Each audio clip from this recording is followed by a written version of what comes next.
The polarization of are you in or are you out of religion was off-putting to me.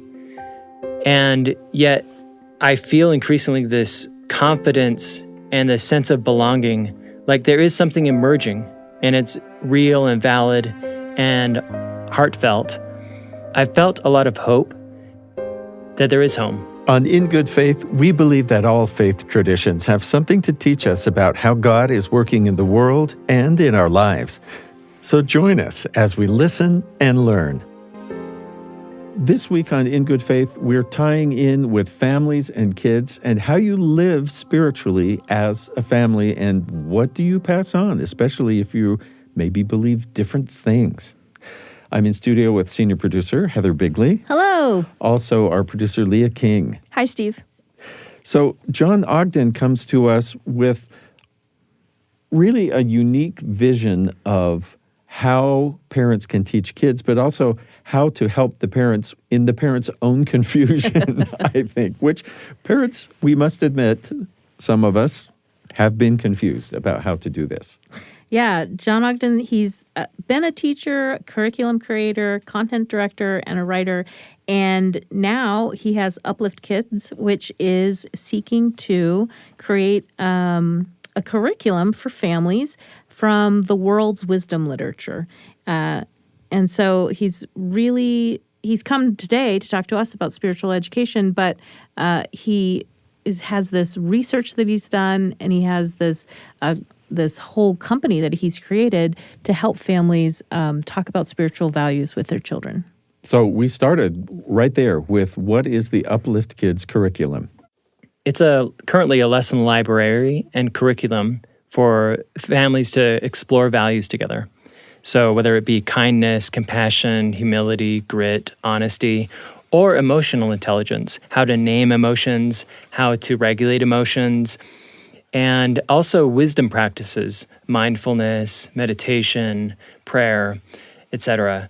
So we take this expansive approach to spirituality. So people from different denominations or no denomination can come to it and say, I value these spiritual and character qualities. Here's a cool way to interact with my kids and teach them that. That's right. Okay, here's my favorite thing on your website. This actually, I don't know why, this makes me emotional a little bit. You have a section called Our Approach, and you list 7 different things. And the very first thing is, we help parents and children find their inner compass. Call it conscience, spirit, source, the true self, God, or the divine. We hold that spiritual development is a crucial part of well-being. That's your North Star, you say. Yep. So that's not teaching kids, here's a list of things to do, and here's a list of things to never do. Don't ask me questions because I don't know why, but this is how it is. Talk to me about parents and children finding and having their inner compass. That seems to me like that, because it's a navigation term, is helpful in navigating these vagaries of life and these openings of our intellectual quests or spiritual longings that may come upon us and have us thinking, wait, is this the right thing to do? Is this the wrong thing to do? That term came to us largely through the work of Lisa Miller, who's a professor of psychology at Columbia University, and she studies spirituality and neuroscience. And in her book, The Spiritual Child, she talks about this metaphor of the compass. And the reason I find it so powerful is that at a certain point, every parent is going to have to say goodbye to their kid. The kid leaves home, goes to school, goes to college, goes to work at a job. And at that point, the parent has much less say in what happens in the child's life. And yet, if the kid can learn that there's an inner compass beneath all of the frenetic pace of life, they can find that there is direction, there's guidance wherever they are. So if they hit a depressive episode or an episode of anxiety, which is very common, they can remember to align themselves with the inner compass or an inner voice or divine love. And that can serve them throughout their entire life. As a parent, you just cannot anticipate all the problems that your child might face. But if you can guide them to an inner compass and help them align with an inner compass, they're going to have a foundation regardless of where they end up. I think our world today, by design or not, distracts us from that. Is that part of the curriculum, making time for this? Yeah, it is. And it's tricky because we have a digital curriculum. And so there's a paradox. You have to go online. Yeah, There exactly. is an app. And anybody listening to this podcast is also using digital technology. Yep. And we're grateful. Yes. And so it's about integrating life with digital life with the natural world, and to recognize that as human beings, we are nature. Mm-hmm. We're not machines. Oh, I love that distinction. With a machine, there's only one way to fix it. You can do something. You have to take the car into the repair shop. You have to take your bike into the bike shop, your phone into the repair store. But with human beings and with nature, there are two options to heal. One is to do something and one is to do nothing. And doing nothing is this draw towards silence. Mm-hmm.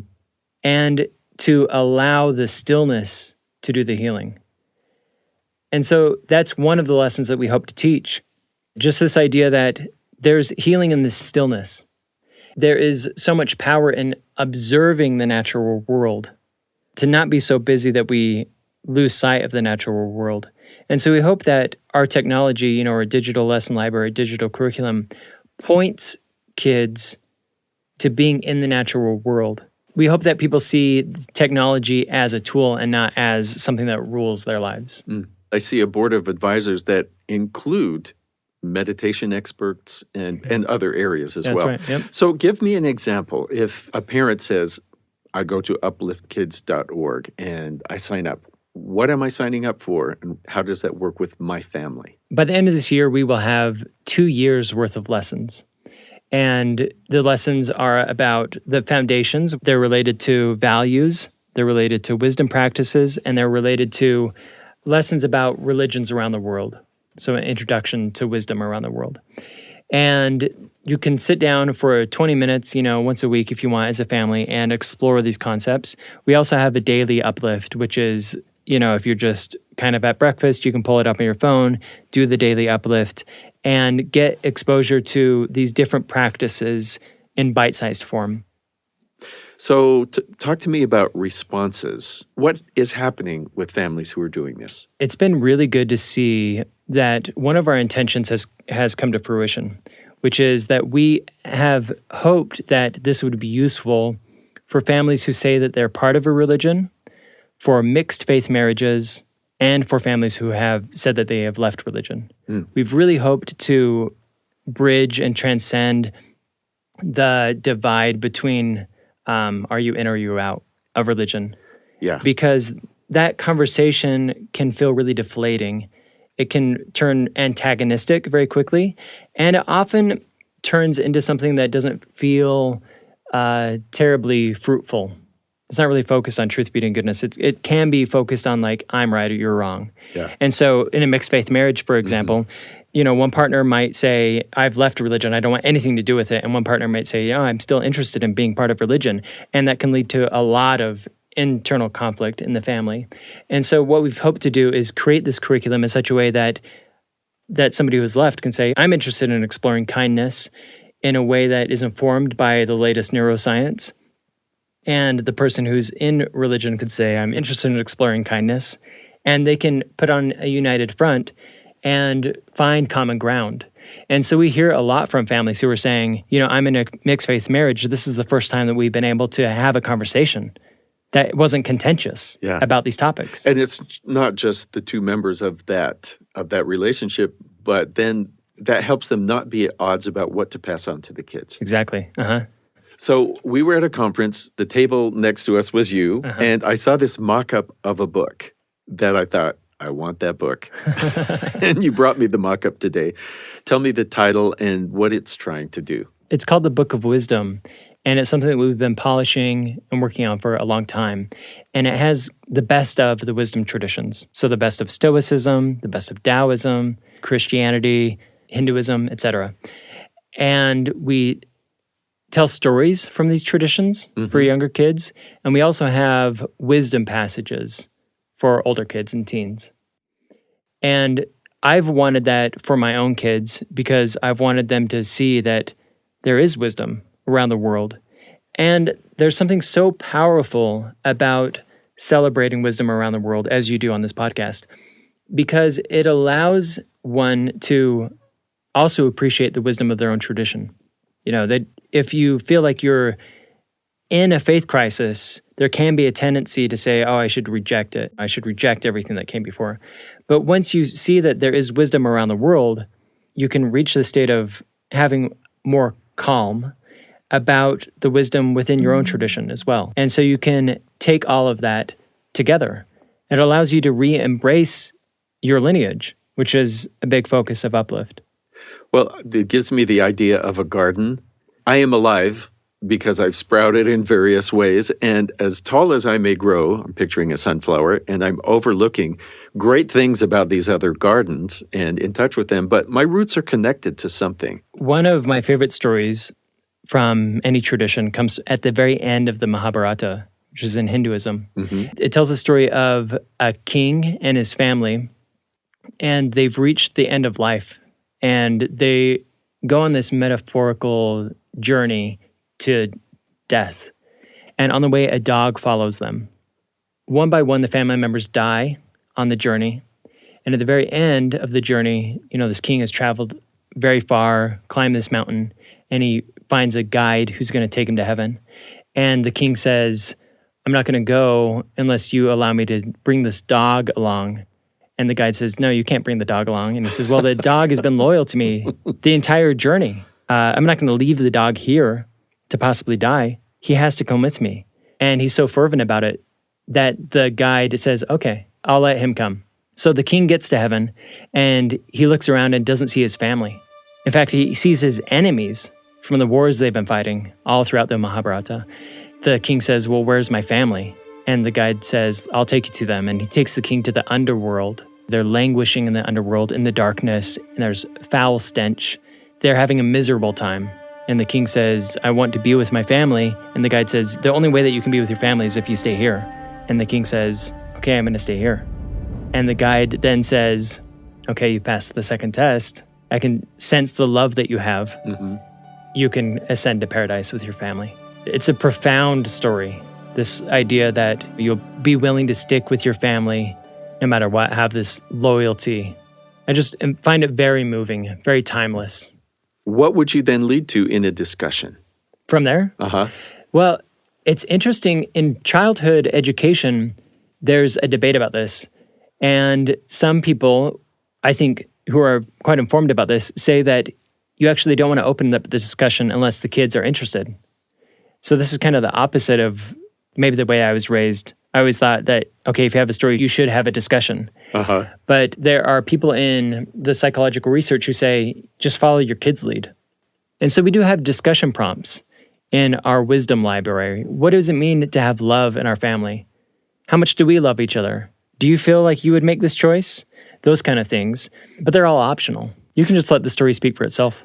This king and his family member dies. That's really serious. Is that too much for kids? I think no. And increasingly, the more I look at the literature around psychology, the more I see the value in telling scary stories or even slightly disturbing stories. Obviously, there's a line for kids. But I think that oftentimes we can be a little too careful with our stories. Because grandma and grandpa are going to die at some point. Yeah. And we could maybe give them a framework. My kids have been watching the original Mickey Mouse cartoons on Disney+. I had no idea that Mickey Mouse was like mischievous. I didn't know that. He was always this bland, vapid, high-pitched character. And watching the originals, I'm like, oh, there's something very intriguing and funny about Mickey Mouse. Interesting. And then he became safe as Disney became an institution. It was the same fear of like, oh, we can't have this bad influence on kids. But there's something alluring about the mischief of Mickey Mouse. You see it in Calvin and Hobbes. Yeah. Bluey is a very popular kids TV show. I have seen my share of Bluey, even this week with one of my granddaughters. It's wonderful. Where the Wild Things Are. Kids love a bit of chaos in the story.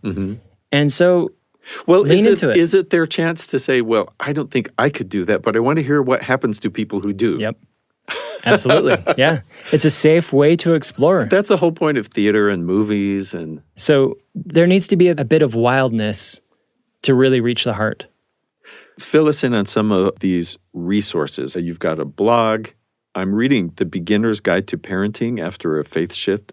21 examples of spiritual experiences. I mean, you're not shying away. This is a spiritual pursuit. It's not purely psychological. Our whole goal is spirituality. We're Yeah. going to own that. And it's been interesting to see, somebody from the Board of Education here in Utah reached out and said, we're seeing the neuroscience on spirituality, and we're interested in leaning into that direction.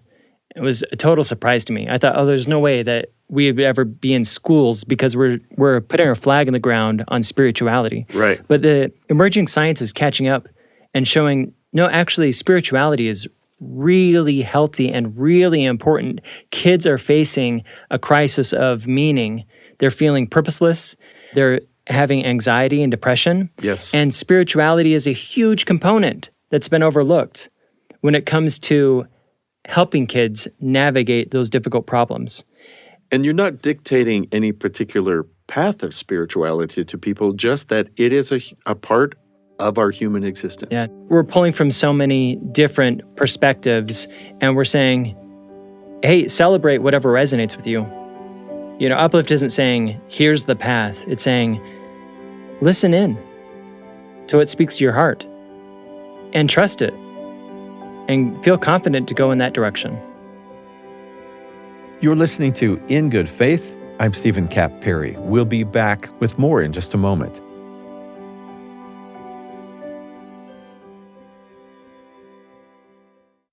Hi, I'm Stephen Cap Perry, host of In Good Faith. In our BYU Radio family of podcasts, I've got to tell you about an award-winning podcast called Constant Wonder. Are you ready to immerse yourself in the awe-inspiring world of nature? That's what Constant Wonder does. Host Marcus Smith brings us on trips and conversations with people whose lives have been touched by the beauty of the earth and exploring its mysteries. If you crave some adventure and you want to travel the earth, but it's hard to fit into your schedule, do what I do and listen to Constant Wonder, riveting conversation with individuals whose lives have been impacted and changed by their explorations of the earth's beauty and its mysteries. Constant Wonder, wherever you get your podcasts. Welcome back to In Good Faith. We're chatting with Jon Ogden, founder of Uplift Kids, a values curriculum for families. I wanted to ask about the family he grew up in, and they were members of the Church of Jesus Christ of Latter-day Saints. Yeah, I was raised LDS, and I would say from a pretty early age, I was aware of spirituality beyond that single tradition. I think looking back, I was deeply influenced by Paul Simon, the songwriter. Interesting. And so I have just noticed over the years how much his songwriting is about spirituality, these questions of God, and an expansive approach to spirituality. And I think it really seeped into my being. I was listening to Paul Simon in grade school, and he's been my favorite songwriter ever since. And as I grew older, I found other things like Marcus Aurelius's Meditations, the Bhagavad Gita, and I started to see that there was so much wisdom everywhere. And just really appreciate this expansive approach to spirituality and the sense of camaraderie, my fellow brothers and sisters around the world, seeking for something ultimate, seeking for something that is beyond comprehension, so beautiful and so inspiring, and just feeling this deep sense of connection with those people around the world. It's really interesting that you came to that all on your own, it seems like. Yeah, and it was part of my family culture. We were reading beyond the standard works and stuff like that. And so, Yes and no. So there are some people who feel like, well, if I reach anywhere outside of this box, I have to reject what's in the box. Exactly, yeah. And you seem instead to have said, I don't have to reject what I have, what I believe, but I can be open to what God is doing all around the world through people. I'm a big fan of this idea that you can seek for whatever is true, beautiful, or good, wherever you find it. Well, I appreciate you living that out in your life. Did that create any problems for you, either conflicts, internal or external? I've wrestled with faith for a long time. I was an LDS missionary from ages 19 to 21, and I was serving in California. And just many people who had different views than I did at the time. And encountering those views stretched my faith in big ways. And it was difficult. There was a lot of existential turmoil, and there still is, but it is a good kind of stretch, ultimately. I wonder if some people, when the faith they've been raised in, when they feel stretched like that, maybe panic, like, oh no, I'm losing my faith. But I wonder if they could think of it as an expansion, if they could do that without fear and panic. I definitely had fear and panic. So You're I'll say not that. alone. I'm not alone. Okay, good. So I'll say that I definitely had fear and panic. And yet I agree with what you're saying. There is comfort if you can hold this idea that it is a stretch and it's an expansion, and that can be very healthy. Growing up does mean seeing the world differently than you saw it as a child. Well, and that's difficult. Paul talks about that when I was a child. Exactly. I thought as a child. Yeah, and so that growth can be difficult. It's like when a seed breaks open into a sprout. I don't know how that feels for the seed, but I could guess that it would feel a bit painful. Oh, no. Exactly. It's gone. And yet that growth is so helpful and so healing ultimately, because you recognize that it's all part of something bigger than the self. I think I could take that line and maybe summarize what I know about you. That you were trying to be part of something bigger than yourself. That's why you're doing this Uplift Kids. But did parenthood affect your faith? The question of how do I raise my kids given that I have had this stretch or this expansion? I can't raise them the exact same way that I was raised, but I still love so much about the way I was raised. And so it just opened a bunch of questions that were very pressing for me. It was a hunger and perhaps an obsession, I don't know. But it was definitely like this urgency to figure out, okay, how do I find a foundation? When I feel like, do I have a foundation? How am I supposed to raise a kid in this state of being? And it's been very fortunate and healing to be able to say, yeah, I have a foundation. Can you put your finger on why you believe in God, the divine, something you can't see, but that you have faith in? That's a hard question to ask people. It's a great question. It is perhaps represented in the metaphor of taste. It's something at a subtle level that I can't quite define perfectly, but I can sense and feel in certain circumstances, in certain settings, that I know is valid, that I know is real. And I've constantly been tracing that, sensing into that. Is this a setting where I feel that sense of love or that sense of hope or not?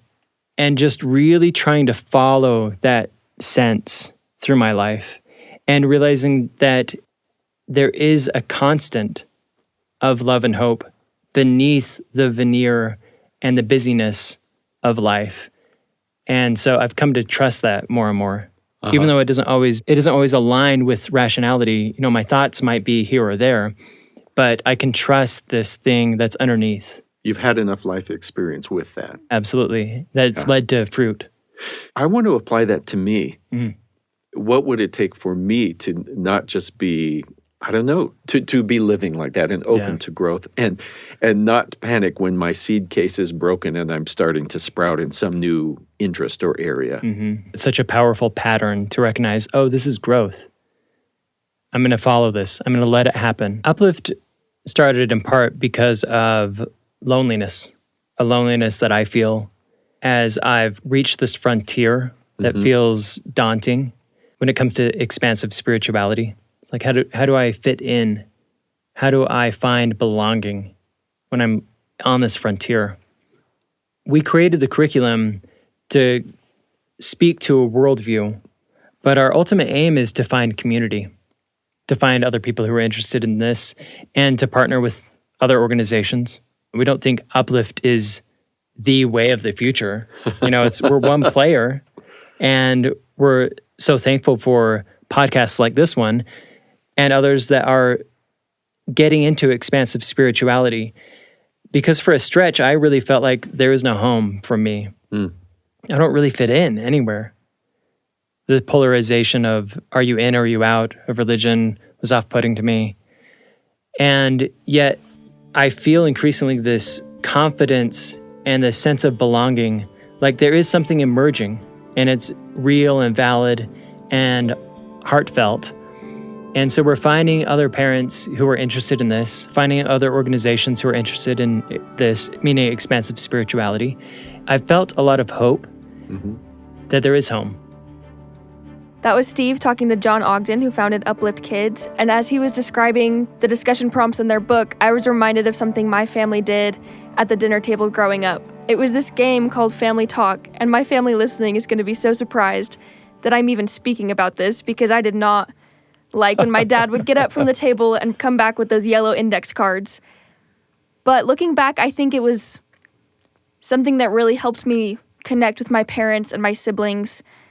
The cards had questions that ranged from, what's your favorite candy, to what's something that you admire about another person, or what's something that's difficult about being a kid. And those kind of conversations didn't come up naturally all of the time, so I think having those discussion prompts was really helpful for us. I think that Uplift Kids is doing something similar in having conversations with children that maybe don't come up all the time, or conversations they don't know how to have. In an ideal world, I think we would say, oh, of course, we talk with each other. We know each other so well. But it's really easy not to go to those places. So I'm with you. I think this is a great opportunity. One of the things I love is Jon saying, I didn't want to raise my kids exactly how I was raised, but I also appreciated some of the things that my family had done for me. And I love that. I love this idea of families taking time every week, even if the kids hate it, to spend a little time with each other, talk about important things, have some Jell-O if that's how your family does things. In my own family, I had kind of a topsy-turvy, chaotic childhood, but I do remember very fondly the times when my family made efforts to gather together, and we read Bible stories. That's what we did when I was a very young child. And I can remember acting out the story of Ruth and Naomi when I was very, very small. I might have been 4 years old. And that's a happy memory for me. Again, us doing that, us gathering together and having these family nights where we talked about what was important and how do we act the way our beliefs would have us act. That happened very rarely, but when I look back, they are, for me, memories of peace and stability and reassurance, right? That I was loved and that my parents made this effort on our family's behalf. And two things that have really stuck with me. One was this idea that you will help a child establish their inner compass rather than listen to me, obey whatever, but to know how it feels and what feels like the right thing. That really does tie in with what you personally believe. And then I was really touched when he talked about how he came to all of this through the idea of loneliness. That as he noticed some of his thinking was different or more expansive than others he was with, he thought, where do I fit in? Can I even belong here? And the way he talks about building community by figuring out how to belong and how to find a home and with your beliefs. Yeah, and he talks a little bit about this crisis that we're seeing in young people. A crisis of meaning, yeah. Yeah, crisis of meaning. And I think if you're paying attention, you've heard a lot of data recently about teenage suicide, anxiety, depression, and how those have risen, especially since the COVID crisis. But there's also a lot of data that says children that are being raised in religious homes do not suffer to the same extent as children who are not. And that gives me hope. And I love that Jon is offering, along with many other solutions, a way to provide some spiritual thought and meaning. Many thanks to Jon Ogden for speaking with us. Find out more at upliftkids.org. This episode was produced by Heather Bigley and me, Stephen Kapp Perry. Our production team also includes Leah King, Ashton Rowan, Katarina Martinich, and Josh Orton. Our post-production sound designers are Mark Hansen and Daniel Phillips. In Good Faith is committed to the idea that we all benefit from hearing people of widely varying backgrounds share their personal experience with faith and belief. In fact, we think people with such experience deserve some of our best listening. We'd love you to support In Good Faith and spread the word by leaving a comment or a review on YouTube, Spotify, Apple, wherever you get your podcasts. Find us on Twitter at In Good Faith Pod. Instagram and Facebook are In Good Faith Podcast. YouTube is youtube.com/@in-good-faith. In Good Faith is a production of BYU Radio. I'm Stephen Kapp Perry. I hope you join me again soon right here in Good Faith.